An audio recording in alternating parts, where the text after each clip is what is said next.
Ace. Okay. Well, we've got an open chart of what to do this morning. We can talk about anything we please.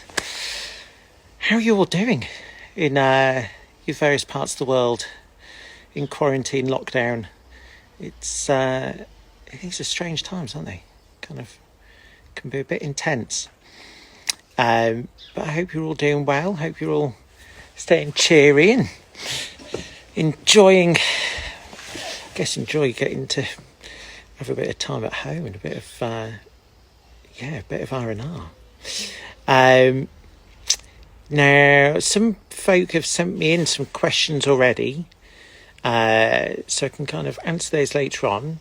And if any of you have any questions, you feel free to send those in the comments, and I'll kind of try my best to keep a track of them and sort of answer them maybe as we go. And so I kind of thought maybe to start with, maybe I could tell you a little bit about myself, about who I am and what I do. Maybe that would be kind of a good way to start things for you all. So I guess I'm James Whitaker, and I run my own architecture practice here in London. And from here in London, we kind of design houses and buildings, all sorts of things, all around the world. And I guess the path that maybe led me to here hasn't been particularly direct. It's been a bit sort of wiggled and wandered, and so that's kind of interesting and fun and curious on its own. So I'll tell you a little bit about that, and we can take it from there. So hello from India and hello to Mexico. It's good that you guys are all good to hear that you're all there, all having fun. Right. Anyway, so like I said, so I studied architecture up in Edinburgh. Did both my degrees up there. And once I'd finished studying, I then moved down to London to get a job, and ended up getting a job at Heathwick Studio, working for Thomas. I presume that you all kind of know who Heathwick Studio are, but for anyone who doesn't know the guys, Thomas did the terrific Olympic cauldron in 2012 that kind of like blossomed up like some sort of burning flower or something. They did the new Route Master buses here in London. Did all sorts of things. Anyway, when I went there, I was going to work on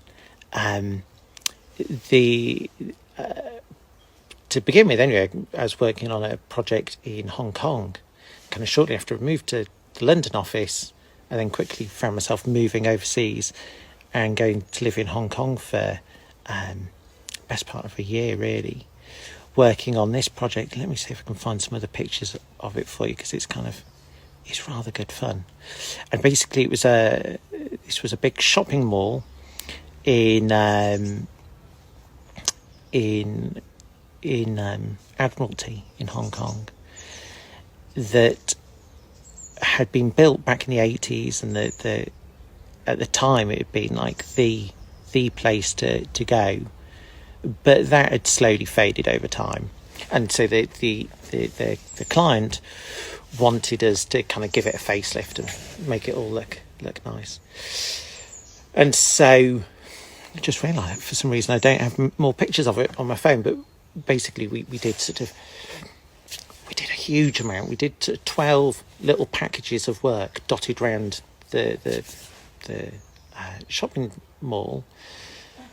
They ended up being about, I think, like $160 million worth of construction. So it was quite a big project. So the little photo that you've got there on the screen is the metal roof of a restaurant that was this kind of wonderfully curvaceous sculptural thing that we did. That was like the first project that I was working on, first sort of set of drawings that I was doing when I came to Heatherwicks. And I guess in a way, like that crazy roof on the restaurant roof in Hong Kong ended up giving me the sort of the strength of mind, or the opening up my ideas of what you can do with metalwork and welding, what the possibilities are, what crazy things you can do. And so yeah, so I spent a good bit of time in Hong Kong working on all manner of things, where every time we were never really doing anything particularly conventional. We were always doing, always finding curious ways of taking a current material and then changing it, somehow crafting it, squishing it, manipulating it into something new and unique, something that the world hasn't seen before. And so then when I came back from Hong Kong, I found myself working on this project over in Aberystwyth. I think at the time when I moved back from Hong Kong, I was really keen to get going I was really keen to sit my final exams. So again, I don't know how many of you listening are architects, but to become an architect, you've got to do your part one, or at least here in the UK, you've got to do your part one, which is like your first degree, like a 3 or 4 year degree. Then you do your part two, another 2-year degree. And then after that, there's part three, which is you got to work in practice for a few years, submit a load of coursework, a kind of case study, this sort of thing. And then you sit a bunch of written exams, and that's you finally qualified as an architect. And so by the time I came back from Hong Kong, I was kind of quite keen to be able to do my final exams. And so I got working on this project, which I think at the time might have been the only UK-based project in the studio. And the budget was tiny. It was, I forget how big it was, but it wasn't much. It was below £1 million to do these 8 little buildings like this. And again, a bit like we'd done in Hong Kong, it was all about taking a recognised, a simple sort of building structure for the bits that needed to be simple. So the building is made out of just a timber frame, which is nice and simple.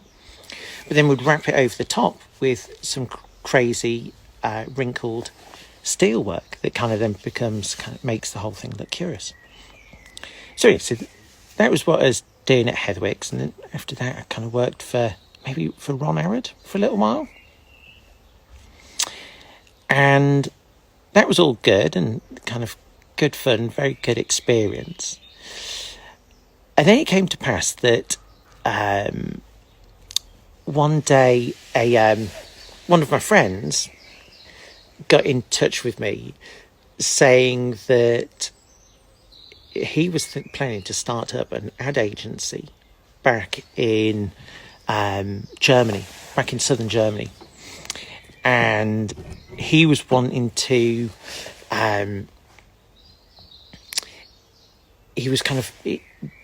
make themselves a little office for their startup business. And they'd already kind of given it a little bit of thought, and they kind of thought that they didn't have much money, so they come to the conclusion that they should be making this thing out of shipping containers. And I guess like almost anybody really, anyone who's not an architect, would start thinking about, let's use shipping containers because they're cheap. So then got out a bunch of like little wooden Jenga blocks, and it started sort of playing around with them to make a little model of what their ad agency could look like. I kind of sent them over to me saying, can you have a look at this and give us some feedback? Let us know what you think of what we've done. I think in their mind, they were probably thinking, could I tell them like how big the toilets needed to be? or like if they needed a bit more space in the kitchens, like probably this sort of thing.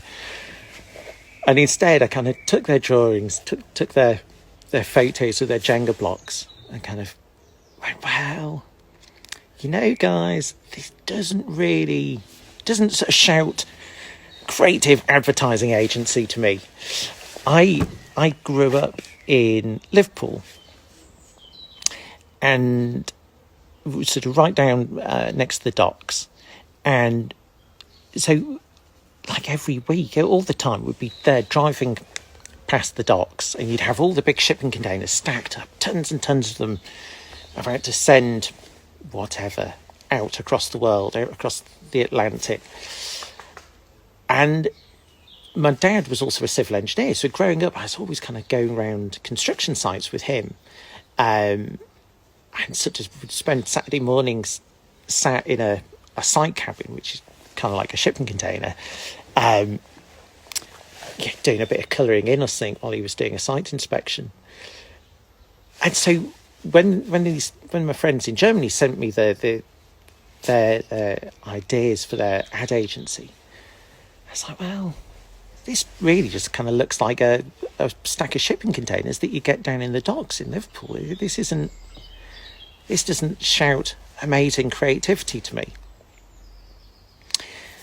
So I went away, started thinking about it, and started thinking about, I don't know, have any of you, did any of you ever do the experiment in school where you'd get a glass filled with saline solution, like salty water, and then you get a pencil or something with a little piece of cotton thread coming down, and you put a little bit of salt or something on the end, dangle that into your solution, and over the course of a few days, you'd slowly get this amazing crystal would kind of form on the end of your piece of string. And I started thinking about this kind of crystal growth, and that kind of made me start thinking, well, maybe that's a good metaphor for the ad agency. Like, essentially, an ad agency is all about drawing in people, drawing in clients or customers, and kind of helping somebody to grow their brand. That's kind of, or grow their business. That's what an ad agency is for. So I started thinking, okay, well, that's a good kind of, maybe that's a good idea. Maybe that gets us started. And so thus kind of ended up with presenting them with this, going, oh, let's do it. Let's make your ad agency look a bit more like this. And I didn't get to spend very long working on it. Oh no, my little 3-year-old's made a break for it. He wants to come and join us.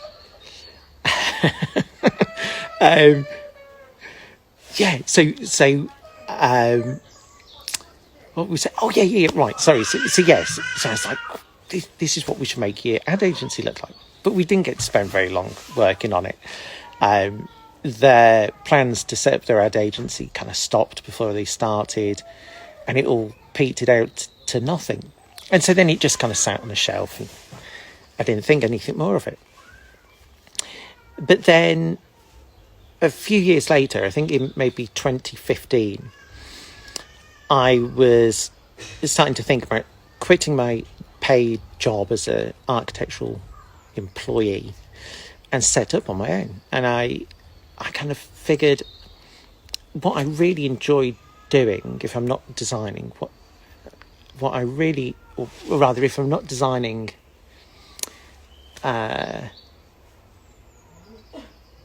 if I'm not designing the sort of the stuff that I really enjoy designing, my other great passion is making imagery. And like all the time that I was working at Heathwicks, I was taking photographs all the time as kind of compulsively. I just loved it. Just loved taking photos. And so I decided that, okay, if I'm going to go out and set up on my own, I'll set up doing photography work and CGI, digital artistry type stuff until and use that as a way of paying the mortgage, paying the bills, while I wait for architecture commissions to come in that are maybe appropriate to my skill set. I think because like a lot of architects, at least here in London, who set up on their own, they do like loft conversions or extensions at the back of someone's house and all this sort of thing, which are just things that I don't think I'd be very good at. Mainly because the fees involved are quite small, because the budget's quite small, so the fee that you can charge is quite small. And so you have to just be really quick and efficient at doing it, which isn't like, I don't have the experience of doing that. I won't be very good. So I decided, okay, I'll set up doing photography and imagery. And so then on the back of that, I thought, great, well, I've got the little Hirschkin studio design sat there on a shelf. I could use this as a thing to make some nice pictures and help flesh out my website and get a bit of publicity. And so sent it off into the press. I think sent in like a very apologetic letter into Dezeen maybe.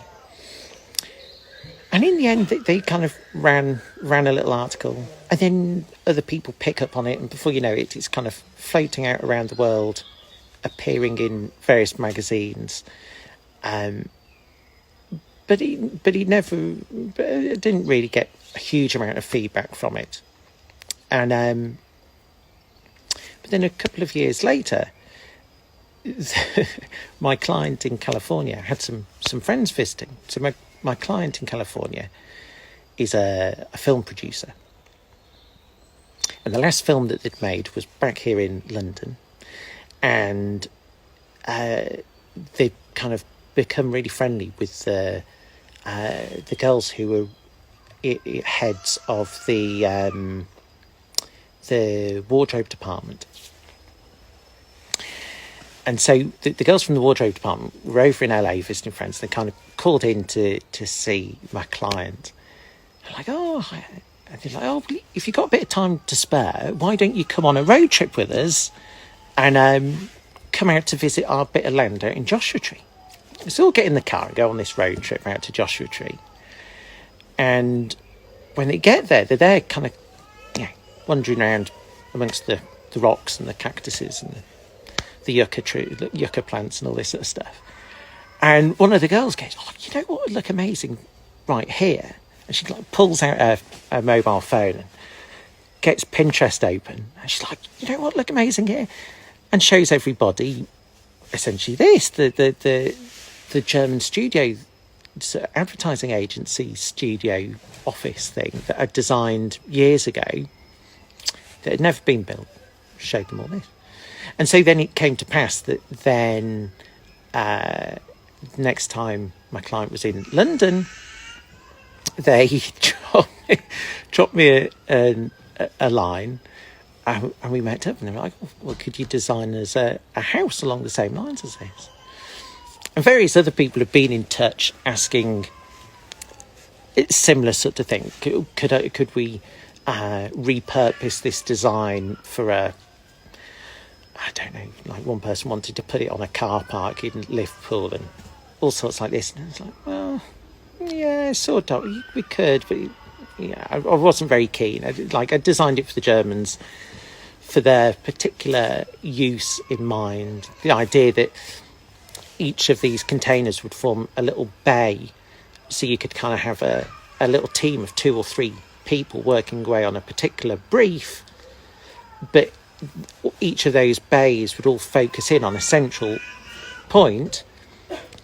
So whenever you sat in a meeting, whenever everyone sat around at lunchtime, you can see the work that everyone else is doing. And so to try and encourage ideas to cross-pollinate between those projects, that was kind of the idea of it. So we kind of that was how it all originated. I kind of was thinking about the crystal and thinking about how could I cross-pollinate their ideas, came up with this kind of bit like a bicycle hub with spokes or something, and then that kind of then manifested in 3D form. Anyway, so Chris and Roberta over in California then said, oh, well, could I make a version of this for them? And their site, the landscape looked perfect for doing that. It's great.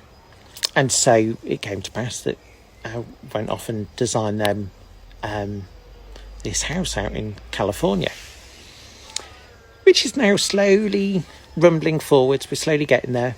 And we've just been doing a bunch of work over the last couple of months on it. Now the whole world's gone into lockdown, so things have slowed up again. Who knows? We may see it built later this year or early next year.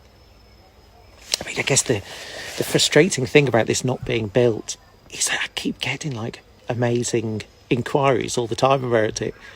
Every time one of these inquiries comes in, I'm just sort of find myself kind of sobbing, crying into my sketchbook.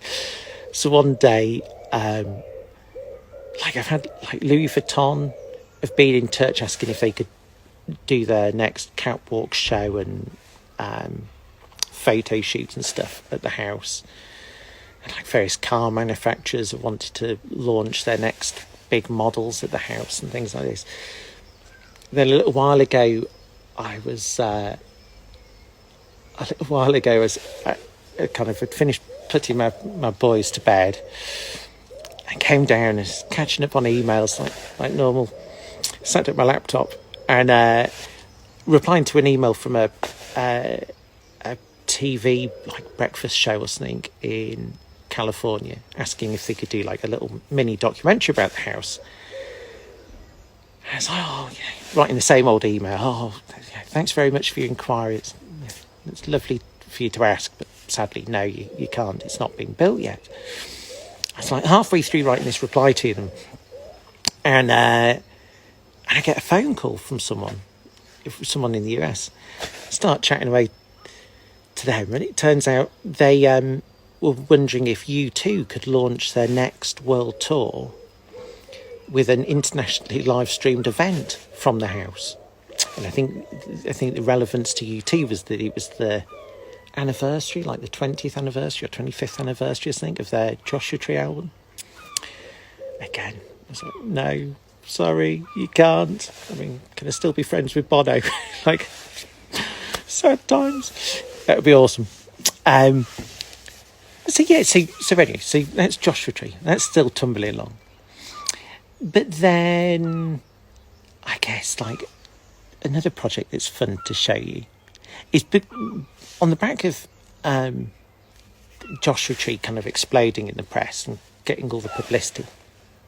I kept on getting phone calls from people saying, could they buy the plans of this house to put in their garden in the Hamptons, or could they put it in? They've got a bit of land in a ski resort in Colorado or something. Could they put it there? And every time it's well, no, this house, it's I don't know, it's not a cheap thing to build. It's very expensive, and it's been designed specifically to sit on this site. So each of these each of the containers is kind of aligned to different views out across the landscape. The idea of the ones pointing up into the air, some of them align with views up the hillside and this sort of thing. It's kind of tailored specifically to this site, and it's not really... I wasn't mad about kind of just replicating it everywhere. But it led me to kind of think, well, what would be my version of a prefabricated modular house that someone could just buy out of a catalogue? And so I thought, okay, well, let's see if I can... What would be my design solution for this? So go away and started thinking about that, and started thinking, okay, well, could it be I think to begin with, I started thinking, could it be a modular thing where you have some sort of corridor structure? I don't know, whatever that is, some sort of tunnel with little offshoots, and then you could kind of bolt on different rooms to it or something, and then that's how you could make it. And then suddenly, the idea suddenly then came to me that for years or not for years, but lots of times in the past, I've worked on doing hotels. Like even when I was at Ron Howard's, we were doing like the Nobu Hotel in Shoreditch, London. And so I'd done lots and lots of hotels in the past, and it suddenly occurred to me that actually maybe that's the solution, because a hotel is always hotel rooms are a very simple, repeatable thing. You have a bit of corridor, and then you have your kind of bathroom bit, and then you have your bedroom bit, and a window looking outside. And the dimensions of that sort of change a little bit, but it always follows the same kind of principle. And then you just array those out down your corridor on both sides normally, and that's your hotel done. So I think, okay, well, maybe that's the way to do it. I could kind of take one of those slithers and make that somehow a repeatable module. But then I started thinking, well, I'd kind of quite like them, there's lots of prefab houses that are essentially a box, and you kind of bring them along, and it doesn't matter what site it is, whether it's the top of a hill in a ski resort or down by a lake. It's just a box, a dumb box, and it's just dropped on, and that's it.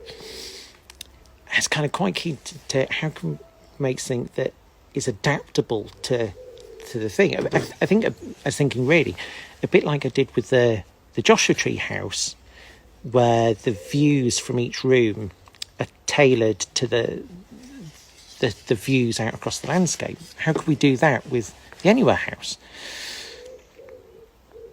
And then that kind of made me think back about a project that I did at uni, where I think it was my first ever design project at uni, where somehow we got talking about these. So I used to do loads of rock climbing and ice climbing, sort of winter climbing.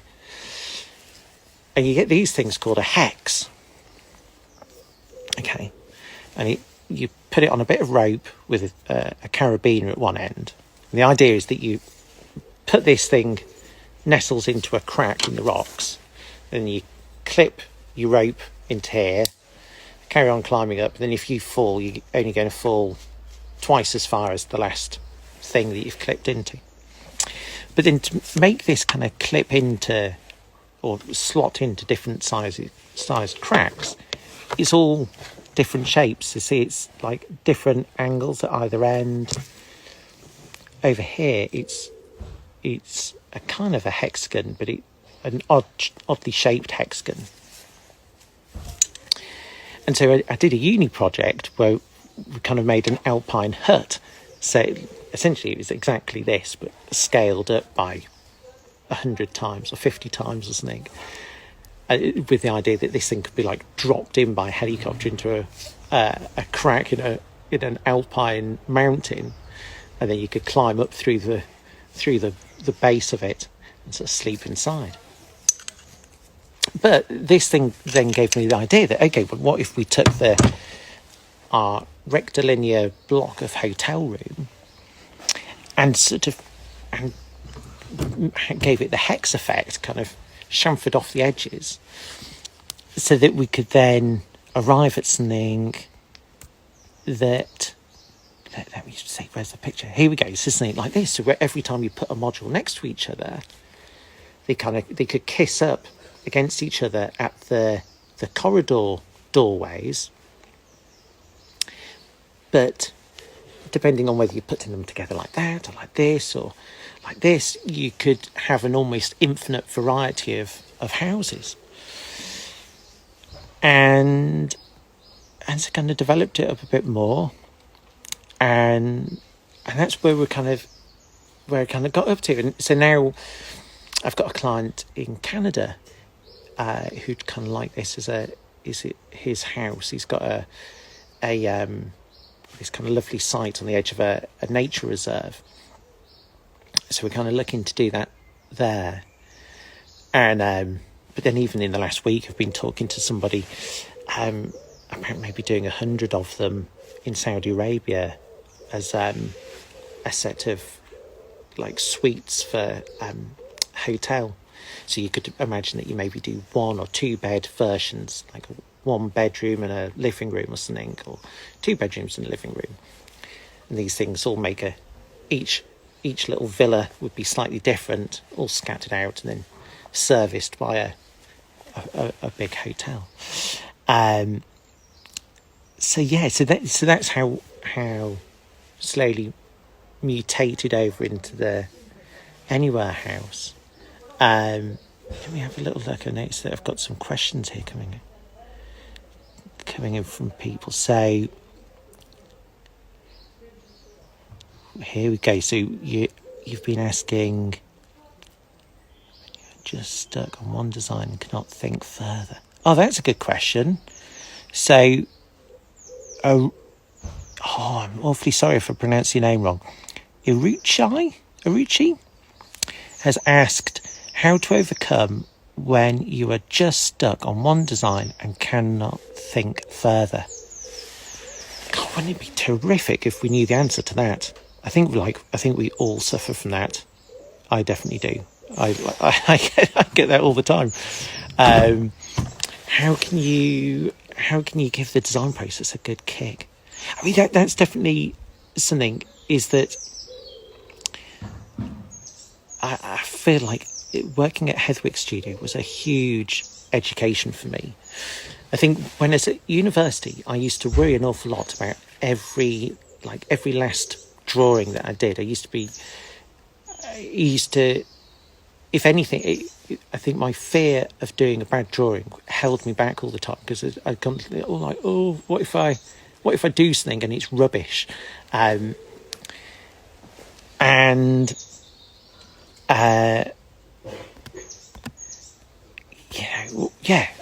was always kind of worried. What if I do something and it's rubbish? And then working at Heathwick's, how that kind of went out the door. We would often be in a team of, say, 2 or 3 of us. We'd just sit down with a big stack of A4 printer paper and a big fat black pen, and you just start drawing, and you just draw idea after idea after idea, and sort of iteration of the idea over and over and over again, and do as much as you can. And between, say, 2 or 3 people, certainly within a couple of days, we could fill a wall, like, say, a 2 metre high by 4 metre wide wall. We could fill it with drawings with a black thick pen on a sheet of paper, or 3D little renders, like sketch renders off in Rhino, this sort of thing. And we just churn out tons of work, pin it all up on the wall, and then we'd have a big review session with Thomas, and everyone would go through it, and everyone would be free to comment. It didn't matter. Everyone's voice in the studio would be equal. So even say the admin team, if one of the secretaries or something was walking past and they had an opinion on all this work that you'd just been up all night producing, if they could articulate why they didn't like a bit of it, then that was perfectly valid, and it'd just get ripped down and you'd start again. But the result is that now I don't ever worry about making a mistake. I don't worry about having a bad drawing or a bad idea. I just keep putting stuff down. I'm always, that kind of goes in the other direction as well, that even when I kind of come to a conclusion on something and I kind of think, this is kind of good, I like how this works or looks, whatever, I then go away and I normally go away and do like another 20 or 30 versions of it options of it just to make sure that the first one was the best it could be, and there's not somehow some way of improving it somewhere. So yeah, so how do you move forwards if you've just got that one idea? It can come from all over the place. Kind of just walk around the world with your eyes open and look for stuff. And normally something will spring up from you. Like, in fact, here we go. Like, I can show you. So the restaurant that I'm designing in Mauritius. When I started working on this, the client had a really small budget, far smaller than you really needed to build anything. And I kind of came to the conclusion that, okay, if they're going to build anything, it's going to have to stay mega simple, and essentially would have to build in a restaurant. You have half the space is kind of kitchen space and half the space is dining space. So I thought, okay, what we should do here is make an actual building that's the kitchen, and then because it's Mauritius and a kind of a nice enough climate, we could make the dining area outside, so almost like a pavilion really, so very lightweight construction.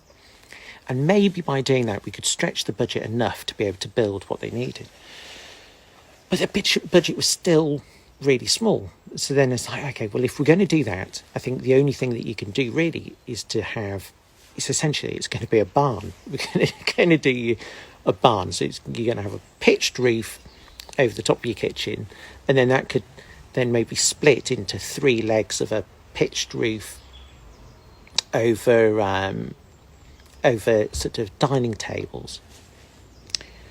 That was all kind of, I kind of felt like that was probably the best that they could hope for within the budget that we had. But then they got a bit more money, and they kind of wanted to see if they could push it a bit further. I was like, oh God, but what can we do? What can we do? And for a little while I was kind of stuck with it, going, oh God, really it needs to be this sort of a barn type vernacular architecture. And then I think it was maybe that I went out for lunch or dinner one night with a friend who's an engineer, and we started talking about Buckminster Fuller and his terrific geodesic domes, and then that kind of then throws you off in a different direction, going, oh, okay, well, hang on, what if we reinterpreted the sort of plan, giving it that sort of triangulated style, and would that kind of work? And you slowly find somewhere to go to. But yeah, there's never an easy way of jolting yourself forwards when you're stuck with one idea. The best thing to do is just don't be scared, keep going. Any advice for people about to go to university for architecture? I think I'd probably say the same. It's just don't be scared of making mistakes. Kind of like throw yourself into it wholeheartedly and do everything. If you just do everything as best and as enthusiastically as you can, you'll never go far wrong, because there's loads of bits at university that I've done that I think back now and I'm like, well, I didn't really enjoy them at the time. I wasn't particularly convinced by what one tutor was asking us to do or the whatever.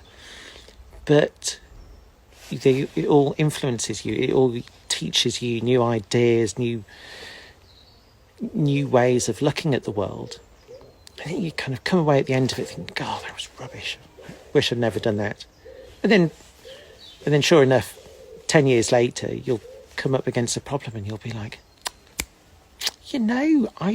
there was something that I did there at uni that kind of gives me a little inkling to an idea that we can go off down here. So if you're going to university, I'd say just embrace everything that you can as enthusiastically as you can. Throw yourself into it, and you'll get you'll get the most from it. The more you put in, the more you'll get out. Don't worry about making mistakes, and I think that'll get you a long way. That'll probably get you a long way. And if that doesn't help, drop me a message or something. I don't know, give you a little virtual high five or something. But yeah, right, okay. What else are people?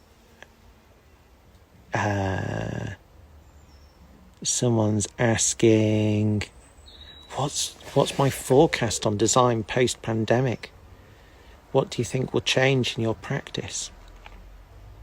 And that's from Jean, I think. Good question. I don't know. I think that's the crazy thing with all of this, is it's changing so fast. I don't think anyone really knows, do they? Like I was talking to a client a couple of days ago in the Caribbean, and just trying to think about the route forwards on that becomes kind of tricky-ish, in that, like, all my projects, I don't have a single project in the UK at the moment, or ever. Like, all my projects are overseas. And yet now I'm kind of juggling this thing of, like, either the UK doesn't really know when we're going to be, we don't know when we'll be out of lockdown, or what the next year ahead holds. And similarly, each country that I'm working in, Mauritius is still in lockdown, California's in lockdown, Canada's in lockdown, the country in the Caribbean, they're in lockdown, everywhere that, like, everywhere's in lockdown, and everyone's going to come out at different rates. And I think, so what the future holds, I don't know. All that I do know is I hope that things don't just return back to the default that we had before. I mean, I'm like everybody else, I'm working from home, and that kind of holds lots of obstacles and challenges, trying to fit work around a house full of kids running around and stuff. But I think that's going to be a good challenge. But if we can somehow find a solution to that and overcome it, then it really opens up the doors to, in the future, being able to, I don't know, try and find a way of working and running an office that's not necessarily based around a single space. Like last year, about 12 months ago, I was holding a round of interviews. And at that time, the best candidate that I spoke to was this girl who had studied at the Bartlett at the UCL in London, but now was living back at home. I think she moved back home with her parents in maybe Dubai, or somewhere in the Middle East. But she was terrific. She was head and shoulders above everybody else. And at the time, though, to employ her would have meant me kind of getting involved in visa applications, and there's a whole thing. Whereas maybe as a result of us all being forced into this kind of period of quarantine, might open the door at the other end to thinking, well, right now the best person to be doing this job, they can't come to my office in East London. So, but is there a way that we can work with them? I'd love to be able to work with one of our friends who lives in Lanzarote. It'd be terrific to be able to get her on board for various projects. And they were like, well, does it make any difference? Like, Virginia might be over in Lanzarote, but then that's right now, that's just as close as my brother who lives 2 streets away in that direction. So I think that I'm hoping that that's at least one of the the positives that comes out of all of this, out of containment. Now someone else has asked, how did we solve the intersections between containers? And actually somebody else asked that as well. Somebody sent me an email or a message or something yesterday asking the same sort of question.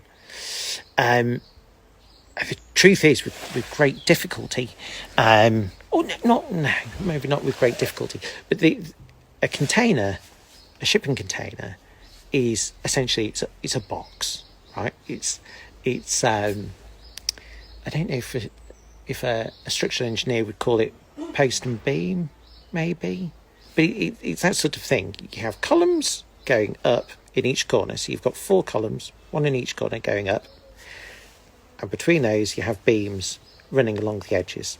Okay, and that's it. That's what gives it its structure, and then the wiggly panels in between give it lateral stability to stop it from falling over.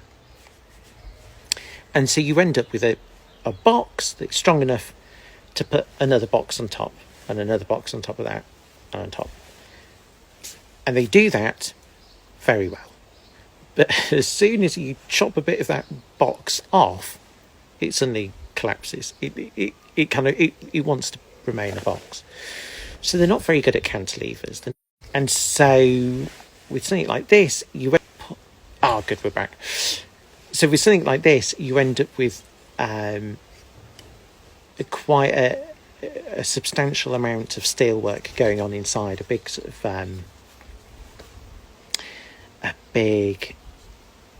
giant big trusses anyway running along on the inside of each container to allow you to achieve such a kind of crazy shape. But then that's kind of the joy of this, but there's an element of deceit in it as well, which one has to accept. It's like, because really the fun of what I like about this project is the idea of taking a single object that's very transportable and very modular, very repeatable, and then turning that into something that is very, very, very site-specific and static and unique and one-off. So like taking something from one extreme to the other extreme. It's kind of something quite fun about doing that. But so I don't know. Maybe I don't know if that answered your question, but maybe.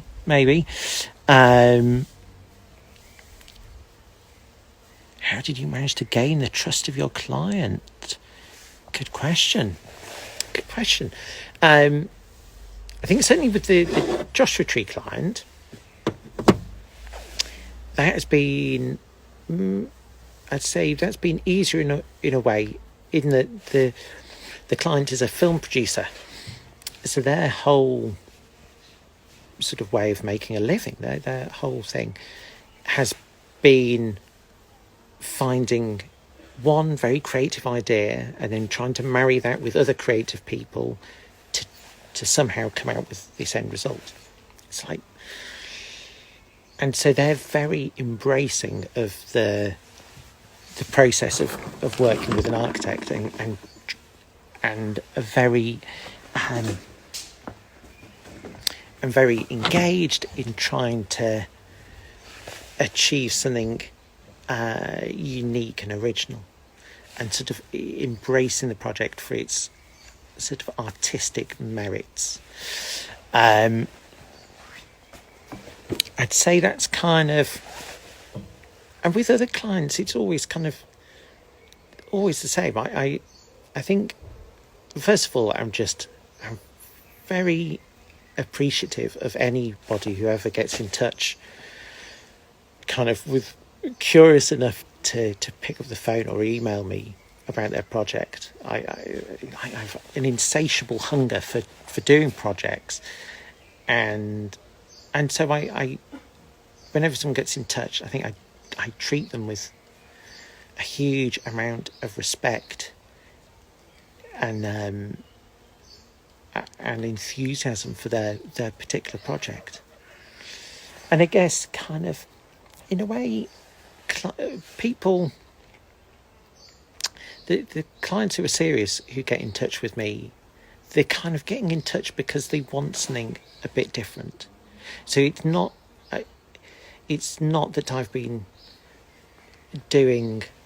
I've not sort of got a history of doing boxes and then they kind of come to me and I say, you know what I'd like to do? I'd like to do a rocket. And and they're kind of not on board with it. But when they come to me in the first place, they're kind of wanting to be on. They're wanting a rocket. They're wanting something a bit mad. And so that kind of helps with things. But also, like I'm able to talk to them about the giant catalogue of projects that I've been involved in the past, working for other people, and all the things that I've learned from working on these kind of international projects, like working on. I mean, it's great. Like I have worked on some terrific projects by working for other people. Like at Ron's, I worked on the Watergate Hotel. So you know the Watergate complex, the Watergate scandal, where that brought down Nixon. That's a big building complex in Washington that comprises the office building, where the infamous office building, some apartments and a hotel. And so when I was working for Ron, this family bought the hotel and wanted Ron to do up the public spaces. And that's what I got to work on. And so I guess when I start talking to a client, it's not like it's my first rodeo. I've got a good bit of experience to help kind of give them comfort. Sorry, Sean, I've just seen that you've asked two. Oh, no, right, okay. What's next for Whitaker Studio and what's our design? So, what's next for Whitaker Studio? Good question, especially in these pandemic times.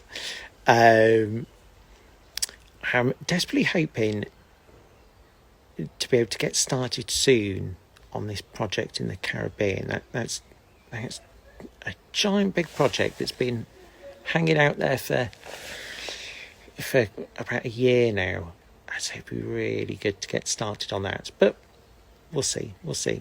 And then there's a whole mixture of different projects, more houses, like houses, one-off houses for individuals, the possibility of some bigger things, like sort of hotel type things. So yeah, a mixed bag of things to come, but it's all exciting. Like whatever it is, it really is. In fact, sorry, no, because there's even like whatever it is. I've been talking to somebody about designing them a musician designing them a shed at the end of their garden, or out in their garden, like a little recording studio. That would be amazing, because I mean it's a tiny budget, be minuscule thing, but it'd just be fun because it's different. So like I get as much enjoyment from working on a little tiny thing like that as I do to working on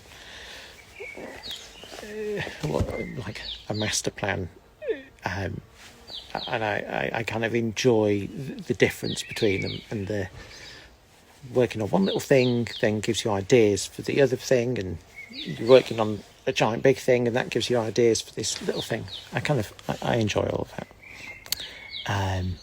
Wowzers, I've just realised the time.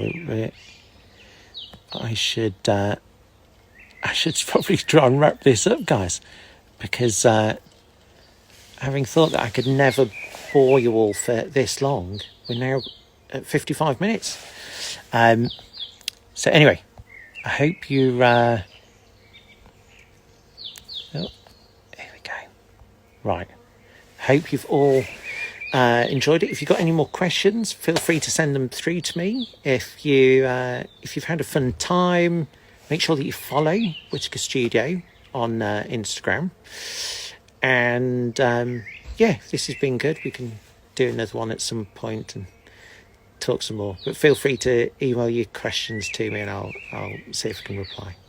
Take care, guys, and stay safe.